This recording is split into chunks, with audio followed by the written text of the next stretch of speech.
Well, all right, guys. So, we all know that the lawn care equipment market, it's huge for both homeowners and commercial businesses, right? It's one of those products that you could probably find in every household to some extent, some more than others. So while gas-powered mowers have been around forever, and some electric also, there has been a huge shift going towards electric or cordless equipment. So the big question is electric and cordless going to take over the lawn care equipment market? Is it going to be truly the future?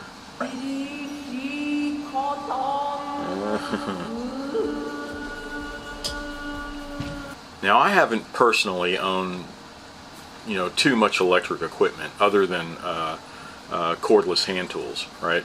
Power tools. But I have repaired quite a few of the electric mowers and cordless mowers, 10 plus years old. And I have some myself now that are, within a year or two old.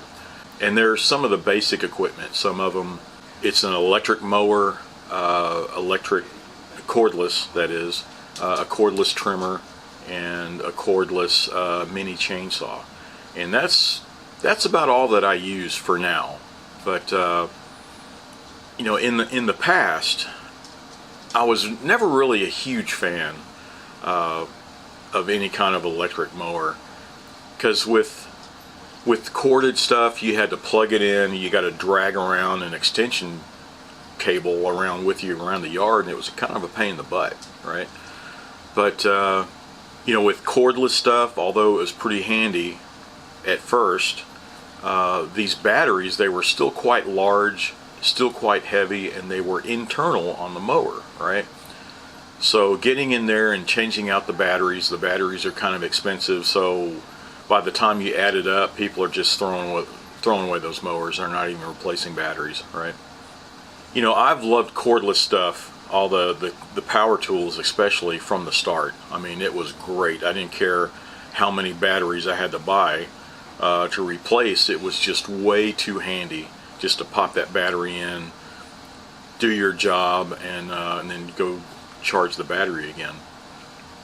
And I've also loved all the electric stuff, all solar stuff. I'm a big fan for solar and all the rechargeable batteries. And FYI, I do have a couple of patents in the solar arena, and it's portable solar, focused on the consumer electronics market. But that's kind of another story. But if you'd like to hear it, it's an interesting case study, but let me know.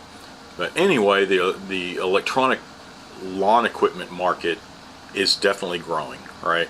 And I think it's the batteries that are the game changers, and just for a couple of reasons.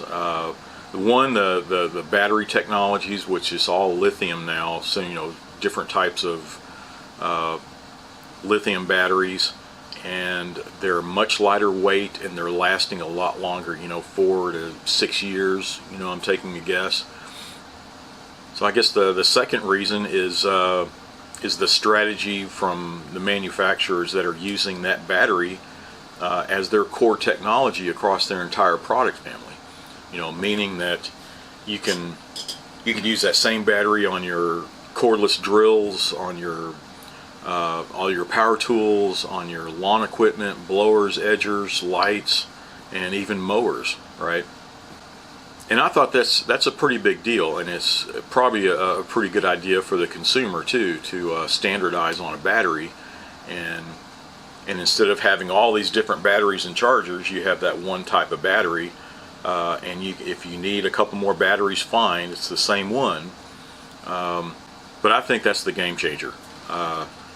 And I know last year, I mean, it's 2023 now, in 2022, during that whole year, I saw the big shift. It was happening in the trimmers and chainsaws.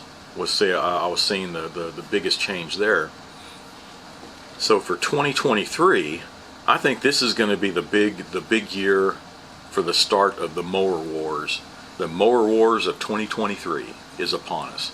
And this war is going to be between manufacturers jockeying for position. It's going to be gas users versus cordless users. It's going to be between political lobbyists, for or against. Basically it's going to be for or against. And and I don't think it should be that way. It shouldn't be a strictly, use it or not. Gas or electric. It's like, well, I'm in between. Some stuff I still would like to use gas. Other stuff I think the electric stuff and cordless stuff is really some nice equipment, right? And pretty handy to use.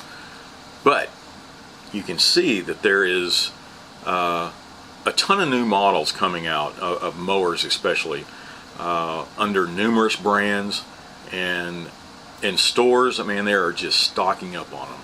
The big box stores are dedicating much more square footage towards the cordless equipment as compared to gas. So you take a look at the section, say if it's with the cordless blowers, trimmers, saws, all that stuff. I mean, there's so many sections of that stuff, and at the very end you see all the gas equipment's off in one little section. They have the little cubby hole now. And while there's still a lot of gas mowers available, they're still there, but the cordless and the cordless mower market is definitely gaining ground, if not more square footage, then at least equal. And don't just look at the display. I mean, you can look up at all the boxes and all their inventory of cordless mowers. Just look on top of those shelves, and you'll see what's there. I mean, there's tons of stuff. Now, there's a lot of riding mowers, and especially zero turns. There's a ton of them out there, and you see a lot of Ego branded zero turns here, but of course this is Lowe's, and that is one of their main brands. So I'm still on the fence. It's like, well, are the riding mowers and zero turns, are they selling as well? Are they gaining ground? I don't know yet. And another question, I mean, is the electric lawnmower market, especially the riding mowers and easy turns, is it going to kind of follow the EV market, right? They both have some of the same concerns from consumers, but they differ a little bit. And they probably differ because of mainly the cost. An EV is a costly endeavor for the manufacturers to come out with a new vehicle, of course, in a long product development time. And then consumers, it's a big cash outlay for them. It's a huge a huge purchase. It could be one of the biggest purchases of their lives, so they take their time. So there's a longer time to adopt an EV as compared to like a lawnmower or whatever. Sure, some of them seem quite expensive, but the product development times are much shorter. Getting them out in the market much quicker, and the consumer to decide to go electric versus gas, it's a snap decision. So it happens a lot faster, right? But for the concerns, well, let's compare them both. I guess the main concern in the EV market is the price and the charging infrastructure. So the vehicles can be very costly, and everybody's still concerned about charging stations. Well, they're going to have to plan around can you take a long road trip and still be able to hit charging stations? It's getting better and better, but it's still a main concern. And then the related issues to that is kind of a range anxiety. Are you going to be able to finish your trip? Are you going to get stuck somewhere? And when you do charge, when you do find time to charge, well, how long is it going to take to charge?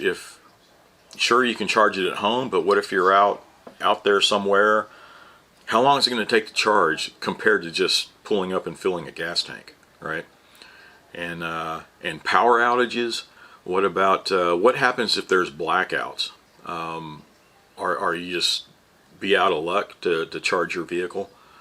And once you're charging also out there, I think it'll be interesting in 5 years to see what happens with the power grids, right?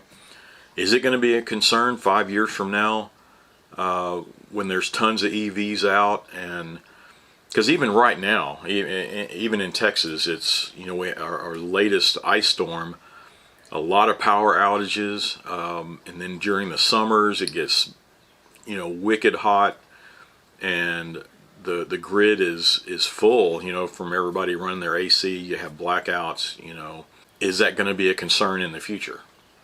Is the grid going to be able to keep up with that? Because we know it takes forever to modify the grid and increase everything. It's a big endeavor, and I don't think they're going to be able to keep up with the demand. But we'll see.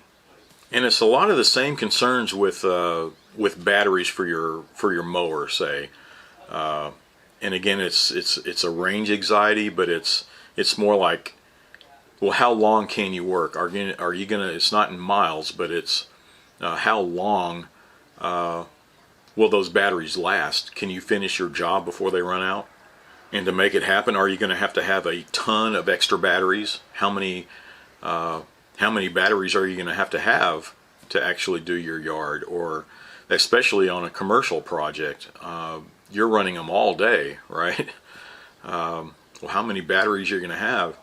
And once it's all said and done, well, what's the charging time for those batteries now? If you have a ton of those batteries, do you charge them all night, or, you know, during the day? Can you charge? I mean, what's the downtime, basically? And of course, this same grid concerns. It's, you know, when you have all these batteries, but even right now we have, you know, laptops, all your power tools, all that stuff, and I don't know if it's that taxing on the grid, but lawn care stuff is a pretty big deal. So is that going to help? You know, is that going to be straining the grid also? Of course, along with the EVs. And I think there's been some concern with the batteries that are going in to your lawn equipment. Some guys are saying they're worried about the batteries catching fire, right? That might be a kind of a concern. I think that is long in the past. I mean, if you know, even with your, you know, laptop batteries 20 years ago, there was a surge in that where there were some manufacturers that their batteries were blowing up or catching fire and all that stuff. That hasn't happened in a long, long, long time. I think they have that under control, and that was a different, slightly different technology, right? While we're still doing the lithium batteries, they're slightly different. I don't think the burned batteries are that much, that widespread, right? I think it's more once the media catches it, they love the story and they broadcast it out, and everybody's thinking, oh shit, you know, they're blowing up. It's like, well, what is that, 1 in every 100,000, you know, who knows? But I don't think it's that big of a concern. But to make sure, you're going to have a stranglehold on the battery manufacturer, right? You're going to have to make sure they meet specifications, meet safety concerns. You just can't let them just throw stuff out on the market. Or, yeah, that probably would happen. But I don't think it's a big concern these days. And I guess another big concern is, like some states, like California, they are banning the sales of gas equipment, especially the blowers. And I think it's coming into effect, correct me if I'm wrong, it's coming into effect next year. And for some reason, the gas blowers, they're taking a big blow, pardon the pun, but they're comparing the carbon output from a gas blower, using it for, I forget what it's like, using it for an hour and comparing it to a car driving cross country from, say, if it's LA to Vegas or wherever. And they're saying the gas blowers are putting out just as much pollutants. Well, how accurate is that, right? Is that just another deal where they're coming up with these figures and they're just blowing out of proportion? I don't know. But I sure would like to see how they came up with that, comparison. But there are a lot of states, like I said, like California, they're coming into effect next year. So there are, more states and big cities even, like, California, Colorado, up in Maine, cities like, Denver, Boston, even Dallas, I think. And they're coming up with their own restrictions and similar bans, right, on some of the gas-powered equipment. And all these bans and restrictions, it's usually like a multi-stage law, meaning that, like, first the sales of gas-powered equipment will be banned, like in California next year. The sales are banned, but you can still use the equipment for a couple of years, right? And then after that, then the use of the gas-powered stuff will be restricted. And I think it's geared for the homeowner. It's restricted to them, but then these terms will probably be a little different towards commercial or industrial use, right? They might lengthen the time to do it or whatever. And it's just to ease the transition so it won't hurt their business, right? So I guess if you're an industrial user, I guess you got to start considering it now. Do like a 5-year plan and see where you stand with your forecasting. You might need to start stage by stage, just like they're doing with the bans and restrictions, and make sure you keep up. And there's probably going to be some rebates also, kind of like the EV market, or some kind of trade-in or something, like in some cities. Say if you trade in your gas mower and give you vouchers or something for an electric, it'll ease the pain of switching. So it'll be either trade-ins or some kind of tax incentives or something, right? So with all these changes, manufacturers are making their moves quickly, right? They're jockeying position. They want to have the biggest market share for all this electronic equipment. And the changes, they're coming up a lot faster than with the EV market. Like I said, it's a shorter product development time. It's quicker to push it out on the market. Get them out in the stores and do all your marketing. Everything is much shorter time frame than with the EV market, right?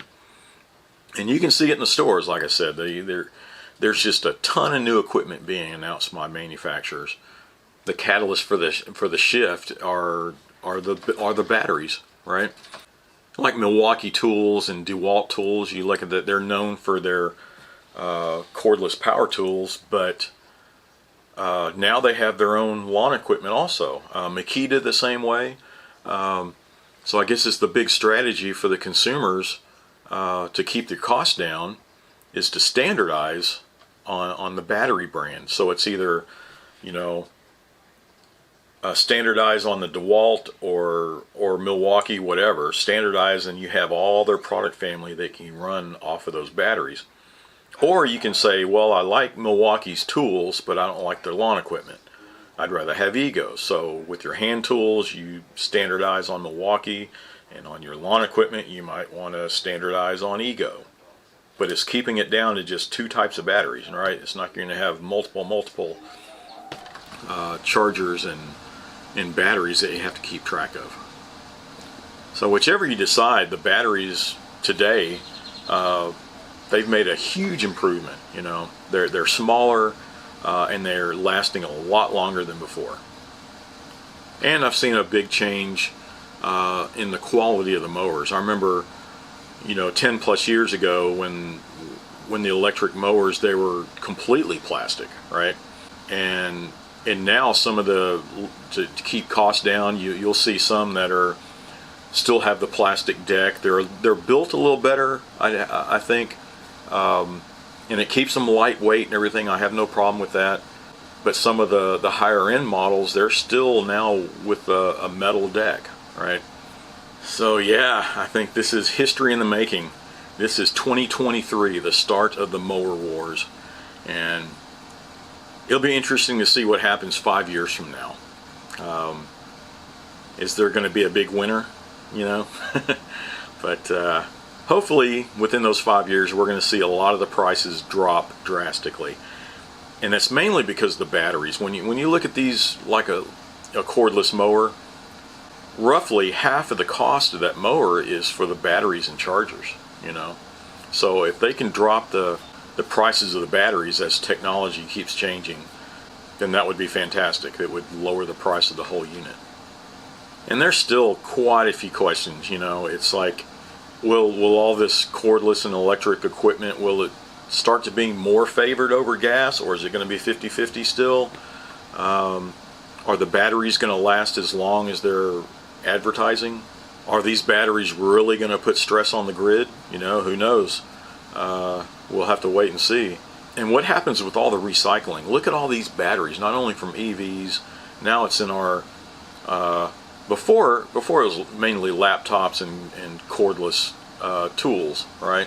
And then all the smaller flashlight batteries, whatever. But the two biggest ones, I think, were the laptops and power tools. And now we're going to have all the yard equipment stuff, all the EV stuff. I mean, there is going to be an overload of used, worn-out batteries that need to be recycled. It's going to be a huge business in itself. But I guess that's another story, you know. And what's going to happen to all the gas-powered equipment, all your gas mowers? Are they just going to go to the dump? What about older collectible garden tractors, riding mowers, stuff like that? Am I going to be an outlaw because I have a collection of old gas mowers and riding mowers that I like? You know, am I going to be banned from having them, or just banned from using them? I mean, what's going to happen? Does that mean I'm going to be breaking the law by having a collection of older stuff?